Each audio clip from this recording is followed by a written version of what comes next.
In this James the Bike Guy, we're checking out the brand new Santa Cruz Bronson, something that's now a mullet with a party out back and business up front, because this is a new mixed wheel size bike. And we're gonna go into some of the features and designs of this 160 millimeter front travel 29er with 150 millimeters of 27.5 travel out back. Talk about the features and designs, what's changed for this version 4.0, and then of course we'll find out what it weighs. So if this kind of thing is interesting to you, stick with me and let's check out this bike. The Santa Cruz Bronson is now in its 4th generation, and part of going into its 4th generation, it needed to kind of separate itself from its bigger brother, the Nomad, which has been getting more and more capable while still being able to pedal well, and then have something that's a bit more rowdy and more fun than, say, the 29-inch brethren, the Hightower. And so for 2022, Santa Cruz has done just that by jumping on the new train of mixed wheel size trail bikes that are out there. Now, this is going to be the first mixed wheel size trail bike for Santa Cruz. Of course, their V10 has done this before, but that's a downhill bike. And by mixed wheel size, what they've done is they're running a 29-inch wheel up front and then 27.5 out back. And that allows Santa Cruz to do some pretty cool things with geometry, such as keep the same 160 mils up front and 150 out back, extend the reach a bit, keep the rear end nice and tight by having the smaller wheel size, and allow the front center to get a little bit longer and a little bit more stable on a descent, while still keeping the playful nature of the bike by having that rear wheel allow it to be a lot easier to pull the bike around. Now, speaking geometry-wise about this new bike, we've got a couple of things going on.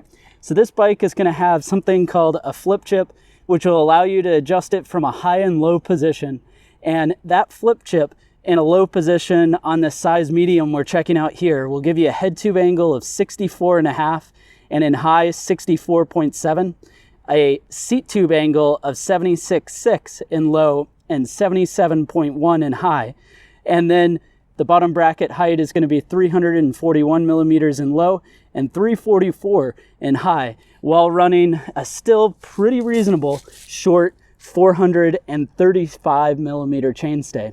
And that chainstay is nice and short, especially for a bike with VPP suspension. So to jump into that suspension design, basically what we have here is a shock mounted using 2 counter rotating links. So you've got a link up top, and then you have this link kind of tucked in down at the bottom. And those are going to counter rotate as you go through the suspension, leaving this rear triangle all one piece, and then the front triangle is one piece.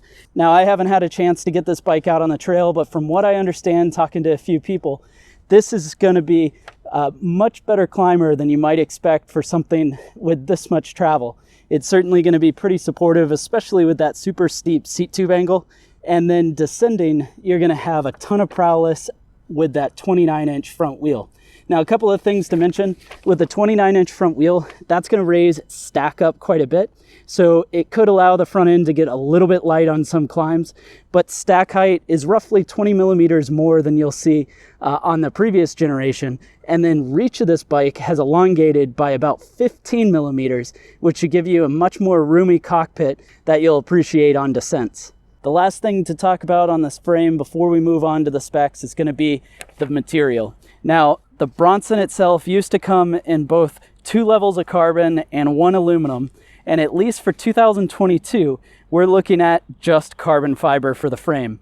So this particular bike happens to be the CS build, meaning this has their C carbon frame. So this is going to be a carbon front and rear triangle. It's got a gigantic down tube, really beefy bottom bracket area that also happens to have ISCG mounts for bash guards, things like that. But it'll also be available in a lighter weight CC version of the carbon frame, which shares the exact same geometry and design, just in a lighter, more efficient carbon layup. The version in front of us is the Paydirt Gold, and it does come in a gloss moss and blue, which I've seen that in person too. It's a pretty sharp looking bike, and it's going to come in 5 sizes, with the one exception to the mixed wheel size being the extra small is 27.5 both front and rear. Suspension and components of the bike are going to be courtesy of Fox in the front and RockShox in the rear. So the Fox 36 Performance that we got on the front has 36 millimeter stanchions. It's going to run their fit grip dampers, so that way you're going to be able to have lots of adjustment from open to firmed up. You do have mounts for the fender that Fox is making now. And then going down, we're going to see the new through axle design. So this is still going to be a Boost 15 by 110 millimeter front through axle. Of course, you got the pinch bolts for extra stability on the front end. Moving to the rear shock, we have a RockShox Super Deluxe Select Plus. This is a piggyback style rear shock, meaning we've got a piggyback on the top to have extra oil volume to keep it nice and cool, especially on long descents. It's a metric shock with a long stroke to it. And then we're going to have two positions, an open and closed position for your compression damping. You do have rebound adjust, and the bike is set up with a Debonair air spring, meaning you can swap out integrated spacers for more or less air volume to tune the curve of the rear suspension. Drivetrain on this CS build is courtesy of SRAM. So this is the SRAM GX Lunar group set. And that group set is operating this GX Eagle rear derailleur. This happens to be the lunar version, meaning it can go all the way up to 52 tooth rear cassette if you wanted to. But what's being stocked on the bike, especially because of the 27.5-inch wheels, is going to be the 500% range of a 10 to 50 tooth rear cassette. So that cassette has lots of room to drive going forward to this 32 tooth narrow wide Eagle chainring that's direct mount onto a SRAM GX crankset. Of course, it's run through the bike via threaded bottom bracket to keep stuff nice and durable. And then it's shifted on the handlebar via this GX Eagle shifter. So this shifter has a one click to harder gear, multi-click to an easier gear, both being operated by your thumb right on the cockpit. Bringing the bike to a slow is the SRAM Code R brakes. This is a DOT hydraulic brake. It has a reach adjustment to it and almost a DH size reservoir on the handlebar. And those large reservoirs are pushing fluid to the 4-piston calipers on the front and the rear. The big 4-piston caliper like this, it's going to have control over those 6-bolt rotors and have a lot more surface area to control heat so that you don't have fade, especially on long descents. Cockpit wise, it is all courtesy of Burgtec. So the handlebar that comes on this bike is the Burgtec alloy handlebar. This has a 30 millimeter rise to it, and it's got a super wide 800 millimeter width. And as you look at it, you can see it's coming in with a 35 millimeter bar clamp to this Burgtec stem. So the stem that's on here is their Enduro MK3 stem, and it's only 42.5 millimeters in length, which helps control some of the total overall reach of the bike while allowing them to have that 15 millimeters longer front end to the bike, but the handlebars aren't so far out there.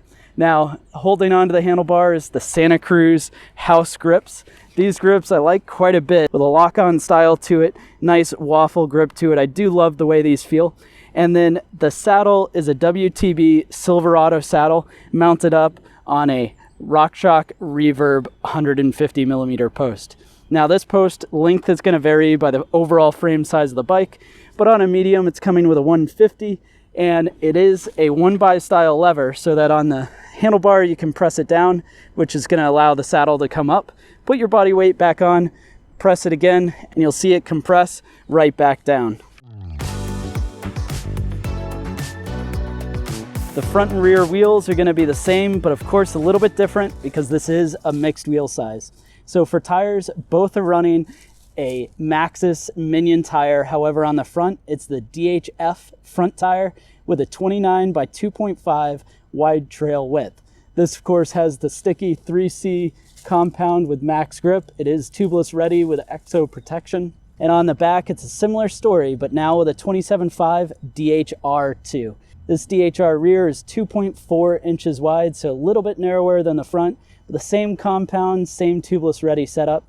And both the front and the rear are mounted up on these race face AR30 rims. This is a 30 millimeter wide internal rim laced up via some E13 front and rear hubs. Now this hub set can vary based on when your bike gets built, either with some E13 hubs, or it could also be coming with the DT Swiss 370. Both of those hub sets are going to support the bike just fine. And one of the places that we're seeing Santa Cruz vary the spec just a little to be able to get these delivered during the bike shortage times. This 2022 Santa Cruz Bronson CS build is going to come in and weigh